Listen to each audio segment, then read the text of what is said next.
Hello YouTube, Joey here from Team Brain Infinity, bringing you a very good moment to the team channel. I got second place at WCQs with my deck. I played 7 rounds of Swiss, won X1, and then 2-0'd my top 8 matchup and 2-0'd my top 4 matchup, then lost 2-0 in top 2. So, I was contestant number 24 today. And I was playing Star Dragon World. If you haven't already seen this on Facebook, I was super hyped when I entered, or when I got top 2. I didn't even try walking into this event going for top. I was just like, I'm going to play, have fun, I'm going to do what I'm going to do, and I'm going to hopefully get YouTube. I didn't record much of the stuff today, but I did get top 2, so I got this for you guys. The person I lost to in top 2 is Justin G. He was playing Purgatory Knights. Really cool variant of Purgatory Knights. It was really good, and he's a respectable guy, so I had a fun game against him. I don't really regret anything today, and let me go get the second place certificate.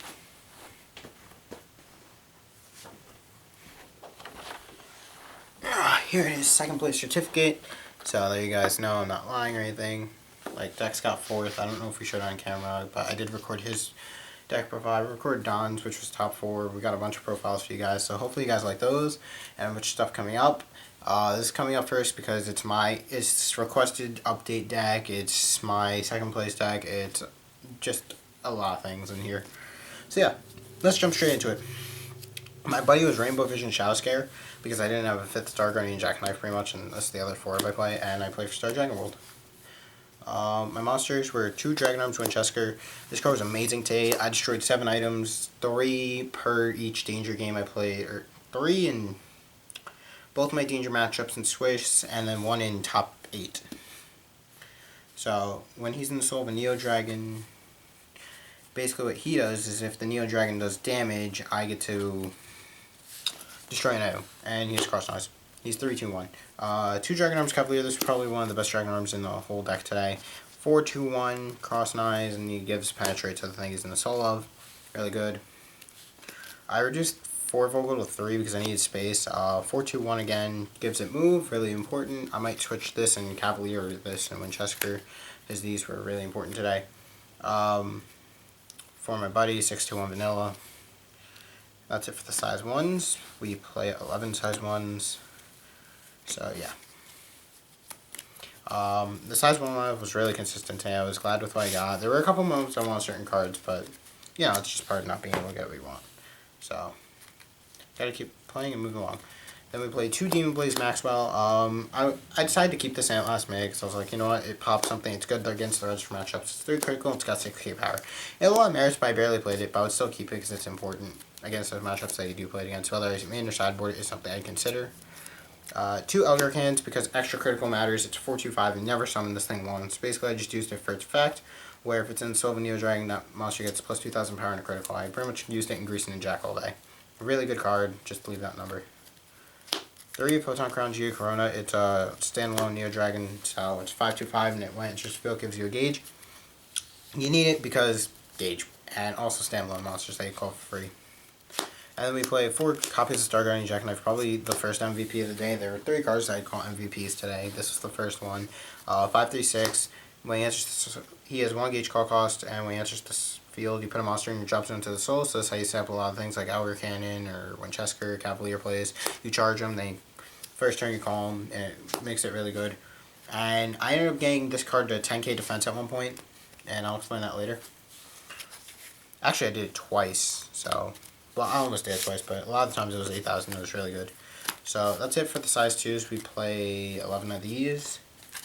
And then for the size 3s, we play 3 Cosmic Storm Grease and ZK. This last monster I played in the main deck. Pay 3 gauge and check top 3 for a card you want to put in Soul, and then the other 2 go to the drop. He has double attack and Soul Guard. He's really solid because 7,000 defense, 9,000 power. The 2 critical, I wish it was 3, but can't do much about that. Prevents OP things with Elder Cannon. And beatdown is just really helpful, so yeah. Turns out Artillery doesn't work against Soul Guard, so I'm glad I didn't play it in the main or side deck today. Let's see. Enter for the monsters. So I played 25 monsters total. Walking into the spells, I played 2 copies of Planet Memory. I think I'm going to keep this instead of Dragon Arms Factory for a while because this card did me a lot of justice today. It helped me a lot against a lot of games. And top deck late game or charging it early game does help, so yeah.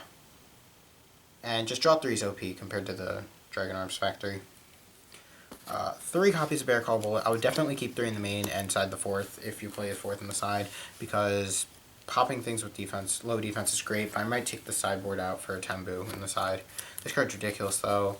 Counter, it's 1 gauge chain crossbow. I wish it was free, it would be so much better, but that 1 gauge makes it balanced. 3-7 Wormhole, this card's ridiculous. Oh yeah, Greason was the second MVP, I forgot to mention that. 3 Cosmic Sun Wormhole. Pay gauge, and you get a size 2 or less Neo Dragon, or monster, not Neo Dragon, back from your drop zone by paying its call cost, or you counter by calling size 1. I never used the counter effect today, I believe. I might have used it once, but I was mainly using this to get Jack back, or Dragon Arms on the throne Jack, because that stuff's ridiculous. Then we play 4 copies of Speculate Ring. If you're not playing 4 copies of this card, I don't think you're doing it right, because this card's outrageous in Neo Dragons. Just the plus defense is too good not to play. It counterattack and comboing that with like Jack and Greason was ridiculous today. It's outstanding what it does, and this card needs to be 4 in the deck. I would never lower it in the main deck, I'm sorry. That's my opinion. 4 copies of Proto Barrier. This card's pretty damn good. It's just your nullifiers that give you a gauge. Don't require an open turn to use it, but when you are being attacked directly, you get to use it and you gain a gauge. This is the light version of that. I blocked a Shido at one point with this, and I was like, yeah, why the hell not? I mean, this Shido. 18 spells. Probably one of the least used cards today. 4-star Saber Asteroid. 5-3. I did use it here and there, but it's an easy side out. But items are still good, so you gotta play it. And then 2 impacts. I've never used this today. It's still important though, because it's just a good end gamer. I do use it outside of today, so I'm gonna keep it. But it's 51 card deck, 7 items. Or 4 items, 2 impacts. Should be 12, 18, 20 spells, and 25 monsters. So yeah. Into the sideboard, play 2 Dragon Arms Divisigator. This gives plus 2,000 defense when it's in soul something. So cross-nicing with Jack is ridiculous on turn 1 because 8k wall actually walls a lot of decks. So yeah. And also making 9k Greasing, which I only got once, but it was in the top 2, was really useful. It helped stall a long time. Until the minute, or actually it didn't stall all, because he just literally called something that removes someone enters field. But it's still really threatening. It leaves a threatening feel on the board, and it adds pressure. 4 copies of Jackknife Full Burst. I wouldn't main this because it doesn't do too much against most of the decks I play against, and just in general, it doesn't do too much in general. It's 7/2/6. It's pay 2 gauge and put a monster in your drop zone or a card in your drop zone to the soul.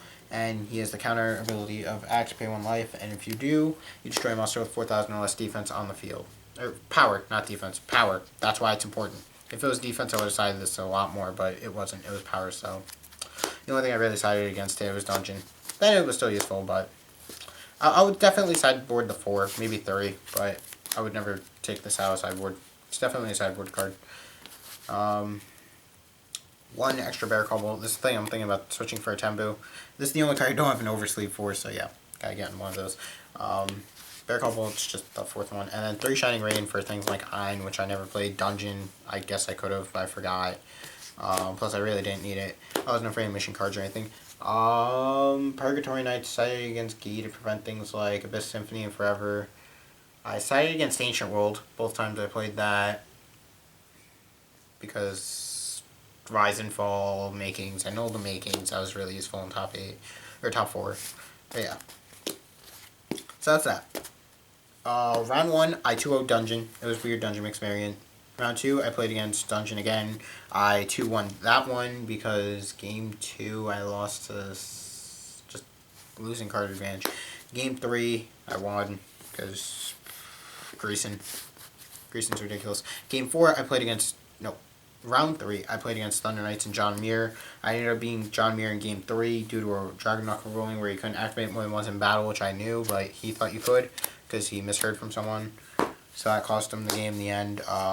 Round 4, I played against Armor Knights. I 2-0'd that. Iblis was not a threat. If you built Iblis, I just literally went drop Jack, AK defense, or drop Greason, just kill Iblis that turn, basically. And I got Cavalier and it was the Cavalier in the thing. The one time he put in this error with like 3 souls, so I was like, yeah, okay, penetrate, penetrate, penetrate, penetrate. Pretty much how I went, but I did a bunch of damage on him with Cavalier. Round 5. What did I play against round 5? Judgment. I 2-0 Judgment. That was just standard Actor Nice Judgment. Round 6, I played against Adele Diablos. I lost 0-2 that game. That was kind of annoying. And then round 7, I played against a Dual Dragon Rush variant, which was really cool. And I 2-0'd that because I just have a great danger matchup. Then we got to top 8. I played the Armor Knight guy. I played in round 4. 2-0'd him again because just Wall is too powerful. Top 4, I played the Zil Diablos guy again. I 2-0'd him because he misplayed in round 1. The judges kept interfering. I'm not going to lie, that was pretty annoying for him. And it did make him misplay, I can tell. But there were some misplays he made on his own that you can't do much about. And then top 2, I played Justin Gee where I lost 2-0. I lost 2-0 because that build. I mean, man was a bit sacky, I'm not going to lie, playing 2 Graveyards in game 1. Can't do much about that. But, especially when he only mains 3 and doesn't side a 4th. But, he was still really good, and I do respect him. He did play the right cards at the right time, so, very good, and he knew what he was doing. I do not think he won because of sack at all, but I do think his draws were a bit too phenomenal for the situations at times. And then again, I did plant memory on game 2. Game 2 was ridiculous. Game 1, I kind of just lost advantage and got swept by him. But, yeah.